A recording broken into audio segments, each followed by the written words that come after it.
kita manfaatkan waktu sebaik-baiknya. Kita akan lanjutkan kajian kita setelah beberapa pekan yang lalu saya sampaikan tentang masalah ibadah. Dan kita insya Allah sudah paham sekarang bahwa ibadah itu terbagi menjadi dua, ibadah makhluk yang khusus dan ghairul makhluk umum. Syarat diterimanya ibadah yang khusus niatnya ikhlas, kemudian disyariatkan, dicontohkan oleh Rasulullah SAW. Jangan melakukan sesuatu yang Rasul tidak contohkan, yang tidak ada syariatnya. Kemudian ibadah yang umum yang ghairul makhluk, syarat terimanya niatnya ikhlas dan merupakan amal baik atau bentuknya itulah pekerjaan yang baik. Ketika diniatkan dengan ikhlas, dilaksanakan dengan niat yang ikhlas, dilakukan dengan sebaik-baiknya, maka itu menjadi nilai ibadah untuk kita dalam pandangan Allah Subhanahu wa taala. Manusia, waktu itu kita sampaikan juga, manusia adalah makhluk yang dimuliakan oleh Allah Subhanahu wa taala.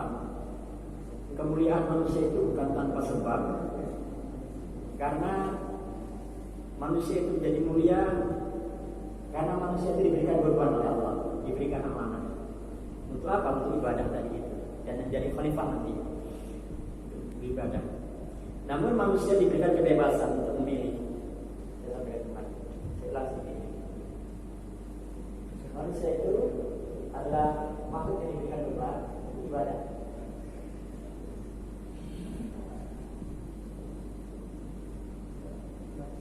Diberikan beban untuk ibadah.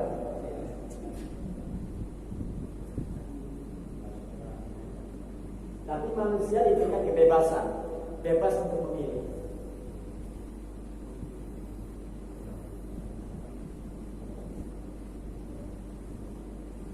Bebas. La ikraha fid-din. Enggak ada paksaan dalam beragama. Sudah jelas antara jalan yang benar dan jalan yang salah. Nah, siapa yang mengambil amanah ibadah ini, maka dia akan masuk dalam surga. Siapa yang melaksanakan ibadah, dia akan masuk dalam surga. Maka manusia itu di samping makhluk yang diberikan beban oleh Allah, diberikan kebebasan, dia mendapatkan balasan.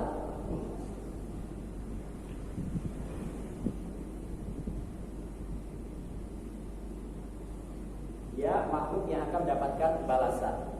Siapa yang mengambil amanah ini atau melaksanakan amanah ibadah ini, Allah akan masukkan di dalam surga. Dan siapa yang mengingkarinya, Allah akan masukkan di dalam neraka. Cuma dua itu saja. Ujung-ujungnya manusia begitu. Siapa yang mau mengambilnya beban tadi itu, melaksanakannya, maka dia akan mendapatkan balasan berupa kenikmatan surga nantinya. Dan barang siapa yang dia mengingkarinya, menolak amanah ini, maka akan mendapatkan balasan neraka. Kita pagi ini akan bicara tentang orang-orang yang insya Allah kita adalah bagian orang-orang yang mau menerima ibadah itu sebagai amanah untuk kita. Nah, di antara orang-orang yang mau menerima ini untuk melaksanakan ibadah ini ada tingkatan-tingkatannya. Ya, ibadah itu ada tingkatan-tingkatannya. Ibadah itu ada tingkatan-tingkatannya. Jadi enggak kalau orang-orang kafir yang kita bahas pagi ini, ya, adalah pertama tingkatan paling rendah, ini paling bawah. Tingkatan paling bawah itu adalah tingkatan takwa. Ini tingkatan paling bawah. Surganya nanti paling bawah. Kemudian tingkatan yang lebih tinggi lagi, yang menengah ini namanya albir. Kita masuk di mana? Untuk saat ini kita pikir-pikir berada di mana. Coba nanti kalau sudah di akhirat sudah nggak bisa pulang lagi. Harapan kita bagaimana nanti kita, kata Rasulullah SAW, kalau engkau mohon surga daripada Allah, mohonlah yang paling tinggi, surga Firdaus. Yang paling tinggi adalah al-ihsan.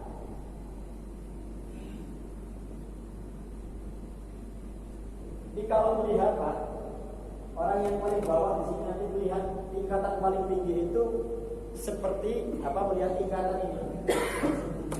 Jadi seperti melihat bintang-bintang di langit. Insyaallah. orang-orang yang berada di surga paling bawah itu nanti, ketika dia melihat, ya kalau memandang yang di atasnya itu, kelompok yang di atas itu bagaikan kita sekarang di bumi ini melihat bintang-bintang hilang itu, saking jauhnya jaraknya itu, Masya Allah, saking tingginya itu. Ayo kita bahas nanti. Kira-kira kepingin nggak nanti ke sana gitu kan? Kalau udah kepingin biasanya nggak mau turun lagi Pak.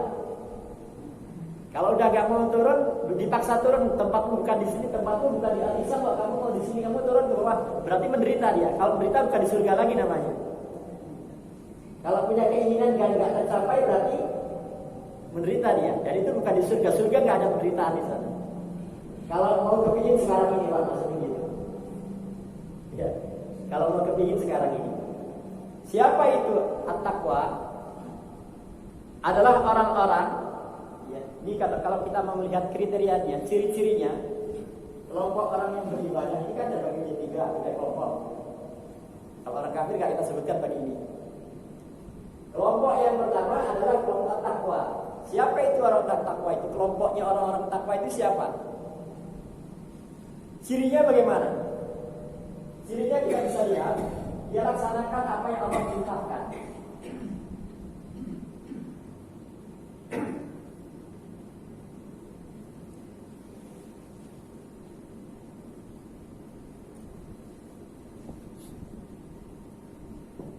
Dia laksanakan apa yang Allah wajibkan kepadanya. Jadi tinggalkan apa yang Allah larang. Meninggalkan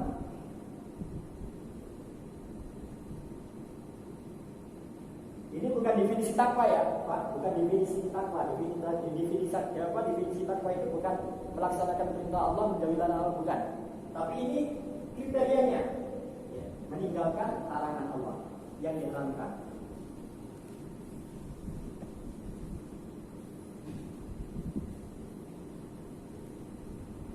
Ini ciri orang yang bertakwa itu. Cirinya kalau kita mau lihat adalah dia melaksanakan apa yang Allah perintahkan, yang Allah wajibkan. Kemudian dia tinggalkan semua yang dilarang oleh Allah. Itulah yang nanti akan mendapatkan maqam atau tempat surga yang paling bawah. Jadi bapak-bapak ibu sekalian, cukup dengan melaksanakan apa yang Allah wajibkan. Sholat wajib, puasa wajib, zakat yang wajib, kalau punya kemampuan ibadah haji yang wajib dan sebagainya. Yang wajib-wajib itu cukup yang itu. Kemudian tinggalkan semua yang diharamkan, dijamin bapak ibu sekalian masuk surga. Surga yang paling bawah. Nah ini cirinya begitu. Enak banget Pak ya. Tetapi Allah Maha tahu bahwa manusia itu punya kelemahan. Ketika dia meninggalkan sesuatu yang wajib, kena sanksi dia. Ketika dia melakukan sesuatu yang haram, kena hukuman dia, kena dosa dia. Bapak sekalian pernah nggak melakukan sesuatu yang haram? Selama hidupnya pernah. Berarti kena dosa itu Pak. Jadi takwa nggak kira-kira ini? Pernah nggak meninggalkan sesuatu yang diwajibkan selama hidupnya? Oh saya nggak pernah sama sekali meninggalkan sesuatu yang wajib. Saya nggak pernah sekali menyentuh sesuatu yang haram. Melihat sesuatu yang haram nggak pernah sama sekali. Nggak mungkin manusia. Allah Maha tahu. Maka di sini ada Allah membuat sebuah sistem namanya untuk menghapuskan dosa itu, namanya pertobatan. Tobat namanya. Taubatan nasuha. Allah Maha tahu ini. Jangan khawatir Pak. Jangan khawatir. Tapi kita ingat, melanggar satu saja ketetapan Allah, maka berdosa. Memandang sesuatu yang diharamkan berdosa. Menyentuh sesuatu yang diharamkan berdosa. Mengambil yang bukan hak kita berdosa dan seterusnya. Dan Allah Maha tahu itu, maka Allah memberikan sebuah sistem untuk menghapuskan dosa-dosa itu dengan cara bertobat. Ada pembahasan tersendiri tentang tobat insyaallah. Bapak ibu sekalian, cukup dengan laksanakan ini, maka insya Allah jaminan masuk surga tingkatan yang paling bawah. Nah, meningkat yang kedua, albir, kebaikan ini. Ini siapa dia? Adalah orang yang dalam kehidupan ibadahnya itu ada tambahannya. Ada tambahannya. Itu yang sunnah. Ini tingkat derajatnya. Bisa jadi orang dari sini, Pak, dari sini dia akan meningkat ke sini. Tapi jangan kemudian kita berargumen, saya sudah di sini tapi belum di sini, nggak mungkin ya. Saya mah sudah albir atau sudah al-ihsan, nggak perlu sholat lagi. Apa manunggaling kawula Gusti, saya ini sudah dekat dengan Gusti. Nggak bisa begitu. Tingkatan pertama mesti kita lalui. Siapa dia? Orang yang di samping dia melaksanakan yang wajib-wajib, juga melaksanakan yang sunnah-sunnah. Karena dia tertarik dengan imbalan, dengan pahala yang besar tadi. Saya ingatkan, Pak, siapa yang nanti habis sholat ini ada 2 rakaat. 2 rakaat habis sholat ini, apa habis kajian ini, pahalanya itu sama dengan umroh luar biasa. Ingin nggak? Silahkan saja. Aku mah cukup di sini saja, itu pilihan Bapak. Silahkan. La ikraha fi din, nggak ada paksaan. Enggak, saya sudah cukup di sini, sudah puas di sini. Silahkan. Saya mau nambah di sini, laksanakan. Wa minal laili fatahajjad bihi, kata Pak Imam tadi. Dan pada sebagian malam hendaknya kamu bertahajud. Sebagai apa? Nafilah, sebagai tambahan bagi kamu. Mudah-mudahan rohmu, Tuhan akan mengangkat derajatmu. Kalau Allah sudah yang mengatakan mudah-mudahan tinggal nunggu saja, Pak. Ya, pada sebagian malam bertahajudlah kamu. Sholatlah, qiyamul lail, sholatlah kamu. Wa minal laili fatahajjad. Pada sebagian malam bertahajudlah kamu. Mudah-mudahan kata Allah. Allah janjikan kalau Allah yang mengatakan mudah-mudahan, itu tinggal nunggu saja.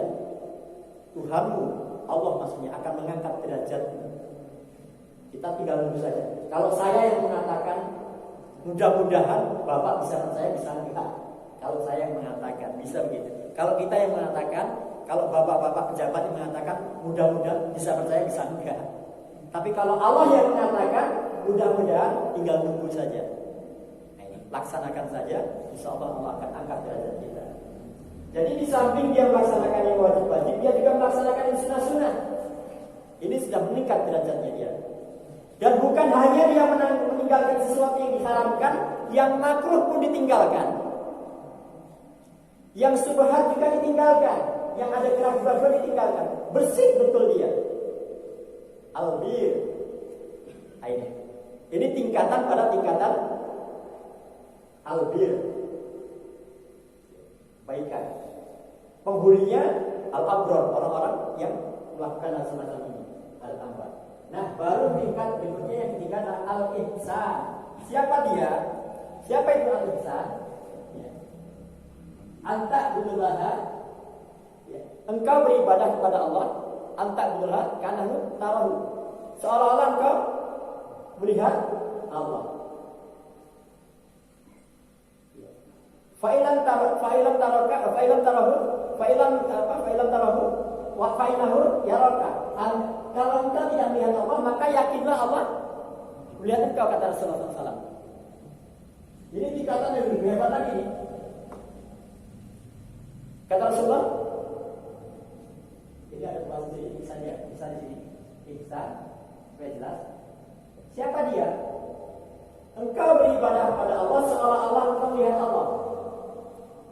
Muraqabah namanya.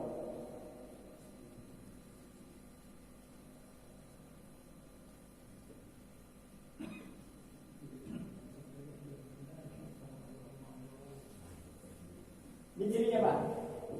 Kalau kau ingin tahu ciri orang yang ihsan itu, dia selalu merasa dilihat oleh Allah. Muraqabatullah. Engkau beribadah kepada Allah seolah-olah engkau melihat Allah. Kalaupun kamu tidak melihat Allah, pernah melihat Allah? Enggak. Maka yakinlah Allah melihatmu. Inilah ihsan namanya. Jadi orang yang selalu merasa dilihat oleh Allah, itulah orang ihsan namanya. Di mana saja, Pak? Di mana saja, kapan saja, dalam kondisi apa saja kita merasa dilihat oleh Allah.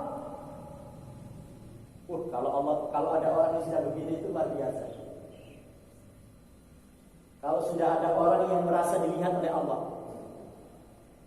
Punya suami bu yang merasa dilihat oleh Allah, udah gak usah khawatir bu, aman dah pokoknya.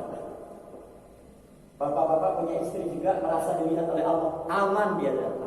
Punya anak-anak yang merasa diperhatikan oleh Allah, aman dia. Punya pimpinan, punya pejabat yang dia senantiasa merasa dilihat oleh Allah, itu harapan kita. Mau berbuat ini Allah melihat, mau berbuat itu Allah melihat. Itulah muraqabah, merasa diperhatikan oleh Allah. Orang yang semacam ini maka akan nampak dalam amalnya. Yang pertama, niatnya senantiasa ikhlas. Ikhlas itu niat. Kemudian amalnya senantiasa baik. Itulah yang sebenarnya ihsan. Itulah ihsan Bapak sekalian. Itulah tingkatan paling tinggi daripada akan menjadi penghuni surga Firdaus bersama para nabi dan rasul. Siapa dia? Al-ihsan, yaitu orang-orang yang merasa diperhatikan oleh Allah, merasa dilihat oleh Allah. Itulah tingkatan al-ihsan. Cirinya bagaimana? Dia senantiasa akan beramal ya, dengan niat yang ikhlas, baik yang mahdoh, yang khusus maupun yang ghairu mahdoh. Pada saat kita sholat, kita merasa dilihat oleh Allah. Bahkan kalau dalam penjelasan surat Al-Fatihahnya itu, pada saat kita membaca Al-Fatihah itu kita berdialog, Allah menjawab itu. Dalam sebuah hadis ketika kita baca Alhamdulillahirabbil alamin, hambaku memuji kepada Allah. Ar-Rahmanir Rahim, hambaku memuliakan. Maliki yaumiddin, hambaku mengagungkanku. Iyyaka na'budu wa iyyaka nasta'in. Nah, ini bagian antara aku dan hambaku. Jangan opo ya bahasanya gitu. Minta apa kamu bahasanya gitu. Perasaan semacam itu tanamkan pada saat kita melaksanakan ibadah sholat. Jangan-jangan kita pas sholat kita nggak merasa dilihat oleh Allah. Ya bayangkan sholat 23 rakaat 6 menit ya, 21 rakaat 6 menit ya, gimana? Udah nggak peduli lagi dilihat Allah apa enggak ya. Kalau sholat saja nggak merasa dilihat oleh Allah, gimana yang lainnya? Pada saat kita mencangkul, pada saat kita berdagang, pada saat kita bekerja, apa kita merasa dilihat oleh Allah Subhanahu wa taala? Sedang sholat saja nggak merasa dilihat oleh Allah. Maka orang-orang yang senantiasa merasa diperhatikan oleh Allah, dia akan senantiasa ada niat-niat yang ikhlas. Niat yang ikhlas. Apa itu niat yang ikhlas? Hanya mengharapkan pahala dari Allah. Orang yang niat ikhlas itu hanya ingin mendapatkan pahala dari Allah. Dan orang yang ikhlas ini jauh dari sifat kecewa. Ciri orang ikhlas ini, Pak. Jauh dari sifat kecewa. Kenapa? Ketika kita beramal, kadang ada yang setuju, ada yang tidak setuju. Malaslah ke masjid dulu, yakin lagi. Kenapa? Gak jadi pengurus lagi. Wa annal masajida lillahi fala tad'u ma'allahi ahada. Dan masjid-masjid ini hanya milik Allah, maka janganlah engkau mempersekutukannya dengan selainnya. Jadi kalau datang ke masjid itu niatkan, saya ini mau jadi tamunya Allah. Saya itu mau datang menuju ke rumahnya Allah, mau menyembah kepada Allah. Itulah ikhlas namanya dalam beribadah menuju ke masjid. Sehingga gak ada rasa kecewa. Kalau gak kepilih, gak masalah, bukan itu tujuan saya. Da'watun nas ilallah, ngajak manusia kepada Allah. Jauh dari sifat kecewa. Karena dakwah begini, ada yang suka, ada yang gak suka. Itu bukan tujuan saya. Nanti gak dipanggil ustadz, terserah. Mau dipanggil ustadz kayak gak dipanggil ustadz, bukan itu tujuan saya. Bagaimana da'watun nas ilallah, ngajak manusia kepada Allah. Engkau baliknya gak dikasih amplop, nanti pulangnya gak dikasih amplop, terserah. Terserah, betul Pak. Demi Allah terserah, dikasih ya terserah, gak dikasih. Itu bukan tujuan saya.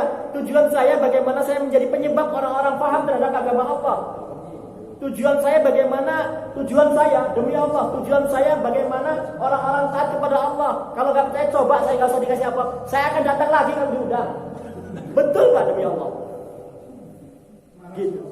Gimana? Ini terang-terangan Pak ya. Makanya dilihat orang, gak dilihat orang terserah. Bukan itu tujuan kita. Itulah keikhlasan. Ini perlu saya sampaikan.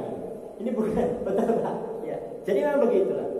Bukan berarti begitu, mohon maaf ini. Di sini nggak diamplopin, saya malas besok. Enggak, gua undang terus kalau saya punya waktu saya akan datang insyaallah. Begitu. Itulah dakwatun nas ila Allah dan seterusnya. Maka orang-orang yang ikhlas itu jauh dari sifat kecewa, Pak. Jauh dari sifat kecewa. Silakan dulu dikomentari nanti kecewa kira-kira. Itulah. Saya ulang lagi. Ini orang-orang yang sudah beribadah itu ada tingkatan-tingkatan. Yang pertama adalah tingkatan takwa. Ini paling bawah, Pak. Siapa dia? Orang-orang yang melaksanakan ketaatan kepada Allah, melaksanakan apa yang Allah perintahkan, menjauhi yang diharamkan. Cukup dengan ini saja jaminan masuk surga. Ya. Cukup di sini saja jaminan. Tapi enggak melaksanakan apa yang Rasul perintahkan. Kalau kamu minta surga itu minta yang paling tinggi kata Rasulullah begitu. Mintalah surga Firdaus. Begitu kira-kira. Yang kedua, albir, yaitu orang-orang yang menambah dengan kebaikan-kebaikan. Kenapa? Dia terpancing, dia termotivasi dengan ganjaran atau imbalan yang akan diberikan bagi orang-orang yang melaksanakannya. 2 rakaat sebelum subuh, Pak. Sunnah fajar itu, qobliyah subuh kalau bahasa kita itu. Lebih baik daripada dunia dan seisinya. Tertarik enggak? Silakan saja. Sudah jelas antara yang hak dan yang batil. Al-ihsan adalah orang-orang yang senantiasa merasa diperhatikan oleh Allah dimanapun berada. Fadol, silakan mungkin ada komentarnya. Kalau nggak ada, alhamdulillah berarti udah nyambung semua. Ya Pak. Ya, dari tingkat pertama, kedua, ketiga. Ya. Bagaimana cara kita untuk mendapat ketiga? Yang ketiga itu. Yang kedua, apa perbedaannya? Sedangkan dari yang bawahnya itu udah nikmatnya luar biasa. Nah, apakah bagaimana menyebutkan nikmatnya yang dari atas itu? Enggak pernah terlintas ya dalam pandangan dan perasaan kita nikmatan itu. Jadi begini, bagaimana cara kita untuk mendapatkannya itu? Pertama, kita tidak boleh mengklaim dulu, tidak boleh mengaku saya ini sudah berada pada ihsan. Padahal dia nggak bertakwa, nggak mungkin. Karena tingkatan pertama, kedua, dan ketiganya harus dilewati. Untuk menjadi albir, tingkatan kedua ini dia harus melewati surga paling bawah. Baru naiklah prestasinya. Awalnya sih cuma melaksanakan yang wajib-wajib saja, Pak. Awalnya. Kemudian karena dia mendapatkan ilmu, ternyata 2 rakaat sebelum subuh itu lebih baik daripada dunia dan seisinya. Ini kan terkait dengan keimanan. Ilmu dan yakin. Kuncinya di situ, Pak. Ilmu dan yakin. Ilmu itu dia tahu, Pak. Sebab orang yakin saja dia nggak tahu juga akan melaksanakannya. Nggak ngerti, Pak, yang namanya sholat 2 rakaat sebelum subuh itu lebih baik daripada dunia dan nggak ngerti dia. Itu kan cuma sunnah. Sunnah kan dikerjakan dapat pahala, ditinggalkan nggak apa-apa, nggak berdosa. Kan begitu. Karena dia nggak tahu, Pak. Gimana kalau lebih baik daripada dunia dan seisinya? Saya nggak yakin, namanya nggak yakin. Jadi ilmu dan yakin, Pak. Pertama kita paham semacam ini, kemudian yakini betul dalam hati. Iqrarul lisan, tasdiqun, akan min amal, buktikan dengan perbuatan. Jadi meningkatnya kualitas ibadah itu, Pak. Meningkatnya kualitas ibadah itu akan meningkatkan derajat kita, Pak. Dan bagaimana cara meningkatkan kualitas? Dengan berilmu, dengan belajar, kita insya Allah akan meningkatkan kualitas ibadah kita. Nah, apakah kalau di sana memang sudah, Pak? Kalau sudah di surga itu memang sudah merasa cukup dengan itu. Yang bawa saja minimal, Pak, 72 bidadari, Pak. Kuat gak kira-kira, Pak? Kuat di sana, mohon maaf ini. Sehari itu, Pak, mereka bertelekan di atas tempat itu. Penafsirannya adalah minimal, Pak, 100 kali orang itu bersetubuh dengan istrinya di dalam. Minimal 100 kali dalam sehari itu, Pak. Masya Allah, 100 kali. Jadi kalau sudah di sana, Pak, kalau sudah di sana, dia merasa puas dengan ada. Radhiyallahu anhum wa radu anhu. Allah ridho dan dia ridho. Nah, persoalannya itu ada pada ketika sakaratul maut, Pak. Ya, ketika pada saat sakaratul maut itulah dia menyesalnya di situ, Pak. Ya, dia menyesalnya di situ. Ada di Al-Qur'an itu surat Al-Qaf, surat Qaf itu surat ke berapa? Surat ke-50 itu. Kita akan lihat gambaran orang-orang yang menyesal nih, Pak. Lihat, Pak. Pertama, pada saat sakaratul maut itu orang yang kafir dulu, Pak.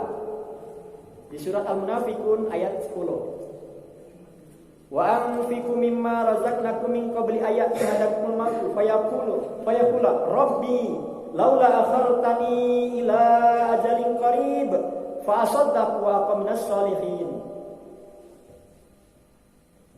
Dan bersegeralah untuk menginfakkan sebagian rezeki yang kami berikan kepadamu sebelum datang kematian, sehingga salah seorang di antaramu berkata, Rabbi laula akhartani ila ajalin qarib. Ya Rabb, sekiranya engkau berkenan menunda sedikit waktu saja kematianku ini. Fa asaddaqa wa aqim minas sholihin, supaya aku bisa bersedekah dan aku bisa menjadi orang soleh. Itu orang kafir, Pak.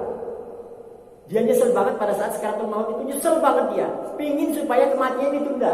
Itu orang kafir. Nah, orang beriman gimana?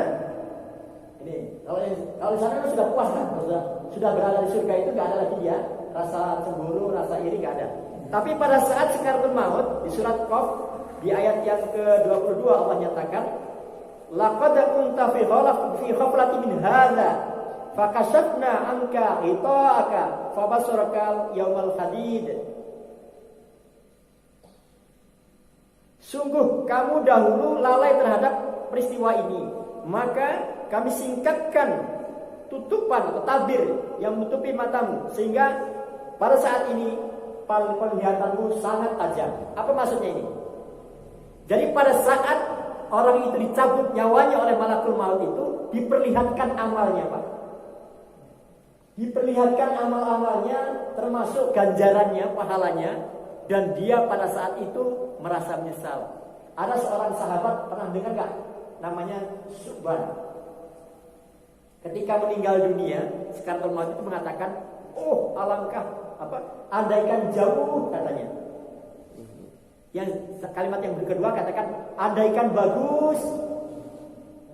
Dan yang ketiga, andaikan banyak.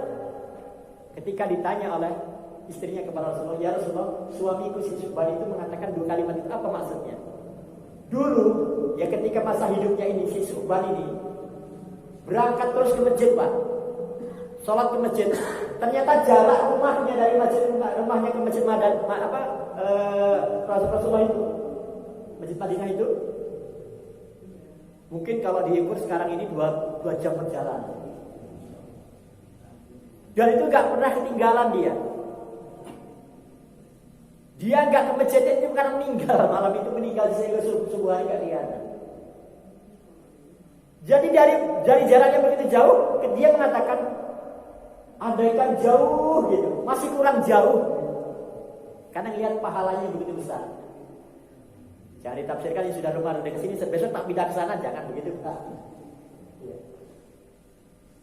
Jadi sudah melihat begitu besarnya pahala yang dia dapatkan dalam perjalanan menuju ke masjid, itu masih kurang jauh, Pak. Yang kedua, andaikan banyak, dulu pernah ketika dalam perjalanan dia melihat ada orang di sampingnya ada orang yang kelaparan.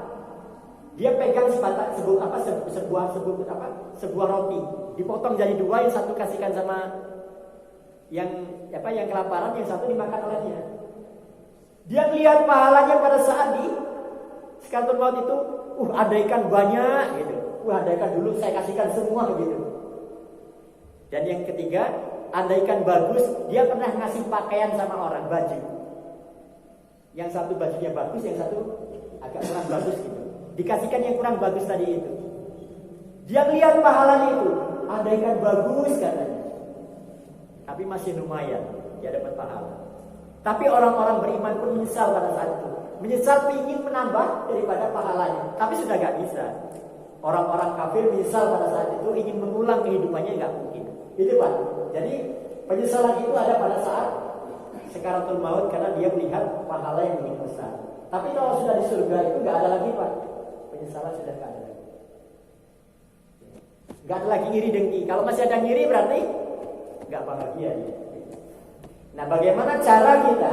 Cara kita untuk mendapatkan surga yang tinggi itu tentu melalui tingkatan takwa, al-bir, baru al-ihsan. Dengan cara apa? Meningkatkan kualitas ibadah kita dengan memahami, dengan ilmu dan keyakinan. Ilmu dan keyakinan. Nurul yakin. Nurul yakin. Insyaallah. Wallah. Ya. Padahal masih ada silakan. Boleh banyak juga boleh bahas tentang waktu nanti ada. Ini apa?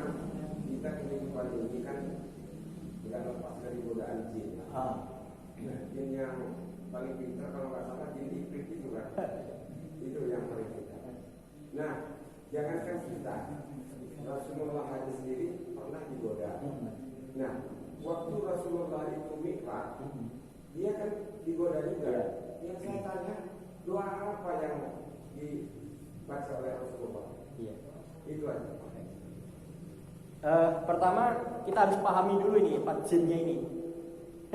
Bukan jin setan maksudnya Pak ya. Pernah saya sampaikan begini Pak. Kalau nggak salah di sini bagaimana? Allah menciptakan manusia, ingat? Allah menciptakan manusia apa? Pertama jin, malaikat. Malaikat dulu. Kemudian jin ya. Ya. Kemudian manusia. Malaikat semua beriman Pak ya?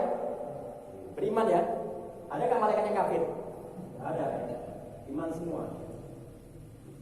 Kalau jin ada iman, ada kafir. Ada iman, ada Islam mereka Pak. Apa ada Islam mereka kafir Pak? Dari mana kita tahu jin itu ada yang Islam, ada yang kafir, ada yang beriman, ada yang kafir? Wa anna minal muslimuna wa minal qasituna faman aslama fa ulaika taharraw rasyada. Itu surah Al-Jin. Ya. Wa anna minal muslimuna wa minal qasitun. Sungguhnya di antara kami kan jin yang mengatakan itu melalui firman Allah kita tahu ya. Jadi kita enggak boleh, jin itu kan makhluk gaib. Kita enggak boleh mengatakan jinnya jin Islam. Dari mana kamu tahu? Dia ngakunya Islam. Enggak boleh, Pak. Ini masalah gaib. Emang dilihatkan KTP-nya. Jadi kalau pas meruqyah orang, oh ini kemasukan jin, jinnya ada 4. Jangan dipercaya yang semacam itu, Pak. Ini makhluk gaib. Sesuatu yang gaib itu kunci-kuncinya hanya pada Allah. Jadi kalau kita bicara tentang yang gaib, cukup dengan apa yang difirmankan oleh Allah saja dan diberitakan oleh Rasulullah SAW oleh hadisnya. Jadi kalau ada orang mengatakan benar jinnya itu keriting, jangan percaya. Itu gede, jangan percaya, Pak. Cukup kita apa yang difirmankan wa anna minal muslimuna wa minal qasitun. Di antara kami kata bahasa jin itu ada yang iman, ada yang kafir. Itu kalau jin. Kalau manusia juga begitu. Kalau dalil kayak Pak.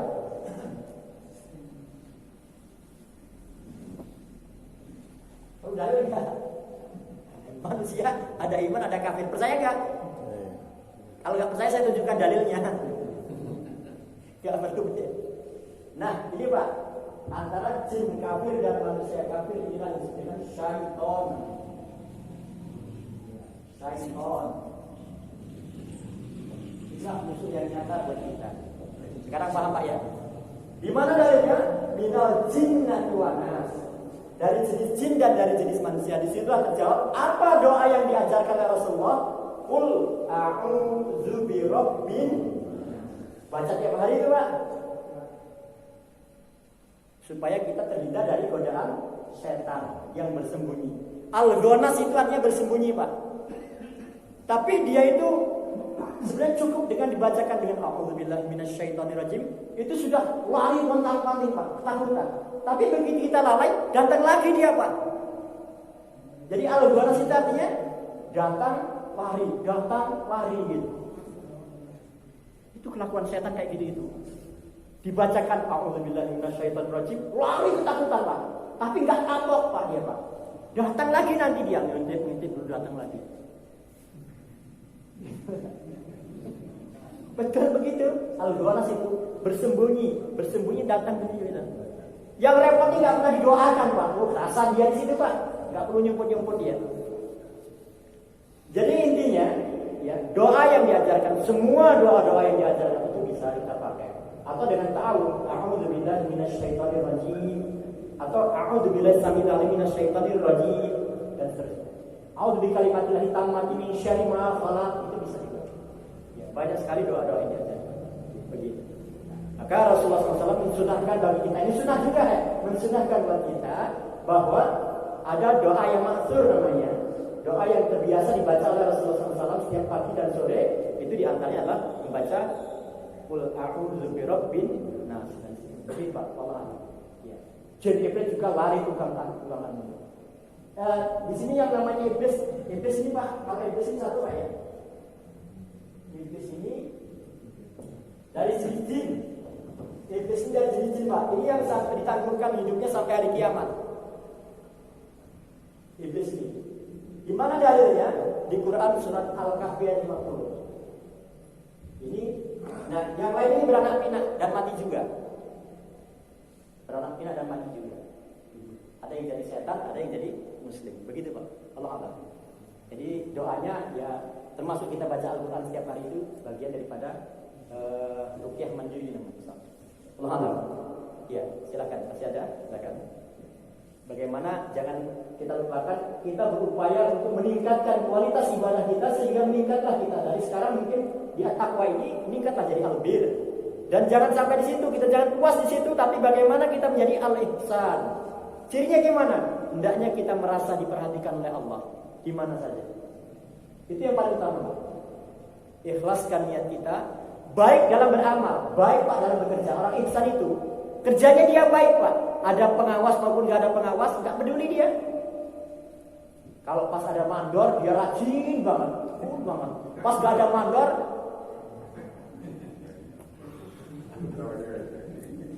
bukan kabur saya punya nggak begitu. Begitu ada sidak, langsung duduk. Itu nggak ihsan orang semacam itu. Enak banget kita punya anak buah yang ihsan Pak. Punya pekerja-pekerja yang ihsan itu luar biasa. Karena dia merasa diperhatikan oleh Allah. Profesional dalam bekerja. Untuk ibadah yang ghair mahdhur, ya, yang umum. Yang khusus hebat, yang umum. Yuk, masih ada, silakan.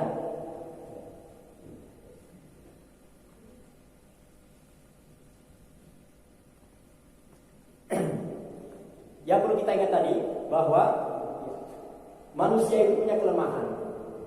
Manusia itu punya kelemahan dan kita nggak luput dari dosa. Allah membuat sebuah sistem yang juga kita ingat. Allah membuat sebuah sistem, ya, namanya pertobatan. Maka kita lihat orang yang tadinya bukan di sini Pak, di luar ini Pak tadinya. Contoh para sahabat itu banyak sekali. Contoh para sahabat itu yang di luar sini Pak, wah jauhnya. Tapi akhirnya beliau bersama-sama dengan Rasulullah SAW. Siapa mereka? Para sahabat-sahabat yang mulia itu. Umar bin Khattab radhiyallahu anhu. Ukasah. Banyak para sahabat-sahabat yang tadinya adalah bahkan jadi musuh Rasulullah SAW. Jadi dikiaskan kalau makam Rasulullah itu didampingi oleh oleh dua. Yang pertama Abu Bakar Siddiq, kemudian Umar bin Khattab. Kalau Abu Bakar Siddiq memang sejak awal dia adalah orang-orang yang baik. Kalau Umar kan punya latar belakang yang tidak baik. Itu gambaran Islam itu dengan dua kekuatan itu sudah luar biasa. Pertama orang yang cerdas, orang yang pintar, Abu Bakar Siddiq. Kemudian yang kedua orang yang kuat, gagah, pemberani. Seandainya Islam itu Rasulullah didampingi oleh dua orang. Seandainya Islam itu dikawal oleh dua tadi, baik dan berani. Ada orang yang kuat, berani, gak baik kadang-kadang. Gak baik. Kerjaannya malah. Ada orang yang baik, ada juga sebenarnya orang baik, tapi gak punya keberanian. Yang macam-macam. Geser kamu nanti. Enggak. Baik padahal.